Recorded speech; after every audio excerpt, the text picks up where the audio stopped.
Friends, welcome to ಮನಸ್ಸು creations YouTube channel. ಇದೇನು ಹೀಗಿಟ್ಟಿದ್ದೀನಿ ಅಂತ ನೋಡ್ತಾ ಇದ್ದೀರಾ? ಶೇಂಗಾ ಶೇಂಗಾಯಿಂದ ಏನು ಮಾಡ್ಬೋದು ಅಂದರೆ ಶೇಂಗಾ ಚಟ್ನಿ. ಅದೇ ದೋಸೆಗೆ ಕಾಯಿ ಚಟ್ನಿ ತಿಂದು ತಿಂದು ಬೋರ್ ಆಗಿದ್ದರೆ ಶೇಂಗಾ ಚಟ್ನಿ ಮಾಡ್ಕೊಳ್ಳಿ. ಇಡ್ಲಿ ದೋಸೆಗೆ ತುಂಬ ಚೆನ್ನಾಗಿರುತ್ತೆ, ಮತ್ತು ಅಕ್ಕಿ ರೊಟ್ಟಿ ಕೂಡ ತುಂಬ ಚೆನ್ನಾಗಿರುತ್ತೆ. ಇದಕ್ಕೆ ಏನೇನು ಬೇಕು ಅಂತ ನೋಡೋಣ ಬನ್ನಿ. ಶೇಂಗಾ ಚಟ್ನಿ ಮಾಡೋಕ್ಕೆ ಶೇಂಗಾ ಬೀಜ ಎಲ್ಲ ಹುರಿದು ಸಿಪ್ಪೆ ತೆಗೆದು ಇಟ್ಕೊಂಡಿದ್ದೀನಿ. ಬೇಕಾದರೆ ಸಿಪ್ಪೆ ಹಾಗೆ ಇಡ್ಬೋದು, ಬಟ್ ನಾನು ತೆಗೆದು ಇಟ್ಕೊಂಡಿದ್ದೀನಿ. ಕೊತ್ತಂಬರಿ ಸೊಪ್ಪು ಮತ್ತು ಒಣಮೆಣ್ಸಿನ್ಕಾಯಿ, ಸ್ವಲ್ಪ ಈರುಳ್ಳಿ, ಒಂದು ಅರ್ಧ ಆಗುವಷ್ಟು, ಒಂದು ಸ್ವಲ್ಪ ಹೆಸರು ಬೆಳ್ಳುಳ್ಳಿ, ಸ್ವಲ್ಪ 1 ಇಂಚ್ ಆಗುವಷ್ಟು ಶುಂಠಿ, ಮತ್ತು ಒಂದು ಸ್ವಲ್ಪ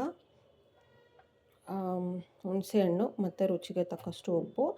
ಫಸ್ಟ್ ಈಗ ಒಂದು ಬಾಣಲಿ ಇಟ್ಕೊಳ್ಳೋಣ. ಒಂದು ಸ್ವಲ್ಪ ಲೈಟಾಗಿ ಇದನ್ನೆಲ್ಲ ಫ್ರೈ ಮಾಡ್ಕೋಬೇಕು. ಈಗ ಬಾಣಲಿಯಲ್ಲಿ ಎಣ್ಣೆ ಕಾದಿದೆ. ಫಸ್ಟ್ ಈಗ ಈರುಳ್ಳಿ ಹಾಕ್ಕೊಳ್ಳೋಣ.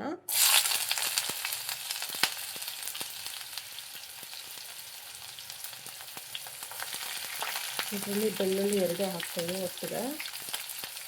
ಸ್ವಲ್ಪ ಗೋಲ್ಡನ್ ಬ್ರೌನ್ ಬರೋವರೆಗೂ ಫ್ರೈ ಮಾಡಿ.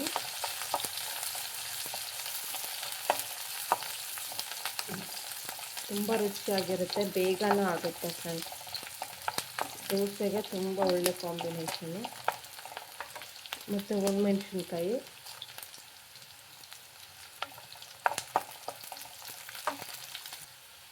ಶುಂಠಿ ಹಾಕ್ಕೊಳ್ಳೋಣ.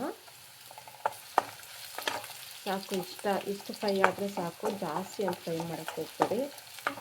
ಮತ್ತು ಹುಣಸೆಹಣ್ಣು ಇದರಲ್ಲೇ ಹಾಕ್ಬಿಡಿ, ಸ್ವಲ್ಪ ಸಾಫ್ಟ್ ಆಗುತ್ತೆ. ಮತ್ತು ಕೊತ್ತಂಬರಿ ಸೊಪ್ಪು,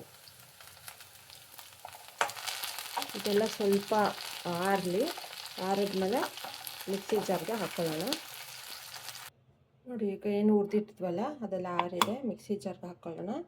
ಮತ್ತು ಶೇಂಗಾ ಬೀಜ ಹುರಿದಿದ್ವಲ್ಲ ಅದನ್ನು ಹಾಕ್ಕೊಳ್ಳೋಣ. ಇದೇ ಟೈಮಲ್ಲಿ ಸ್ವಲ್ಪ ರುಚಿಗೆ ತಕ್ಕಷ್ಟು ಉಪ್ಪು ಹಾಕ್ಕೊಳ್ಳೋಣ, ಮತ್ತು ಸ್ವಲ್ಪ ನೀರು. ಇಷ್ಟು ಹಾಕ್ಕೊಂಡು ಗ್ರೈಂಡ್ ಮಾಡ್ಕೊಳ್ಳಿ. ಚೆನ್ನಾಗಿ ನುಣ್ಣಗಾಗಬೇಕು, ಆ ಥರ ಗ್ರೈಂಡ್ ಮಾಡ್ಕೊಳ್ಳಿ. ನೋಡಿ, ಅದಕ್ಕೆ ನುಣ್ಣಗೆ ರುಬ್ಕೊಳ್ಳಿ. ಗಟ್ಟಿ ಅನಿಸಿದ್ರೆ ಸ್ವಲ್ಪ ನೀರು ಹಾಕ್ಕೋಬೋದು, ಪರವಾಗಿಲ್ಲ. ಇದು ಒಗ್ಗರಣೆ ಏನು ಮಾಡೋದು ಬೇಡ, ಹಾಗೆ ಚೆನ್ನಾಗಿರುತ್ತೆ. ದೋಸೆ ಇಡ್ಲಿಗೆಲ್ಲ ತುಂಬ ಒಳ್ಳೆ ಕಾಂಬಿನೇಷನು. ಮತ್ತು ಕಡಲೆ ಬೀಜ ಇರುತ್ತಲ್ಲ, ಅದನ್ನು ತುಂಬ ಫ್ರೈ ತುಂಬ ಉರಿಯೋಕ್ಕೆ ಹೋಗಬೇಡಿ. ಸೀದೋಗ್ಬಿಟ್ರೆ ಈ ಕಲರ್ ಬರೋಲ್ಲ ನಿಮ್ಗೆ, ಸ್ವಲ್ಪ ಬ್ರೌನಿಷ್ ಆ ಥರ ಆಗಿಬಿಡುತ್ತೆ.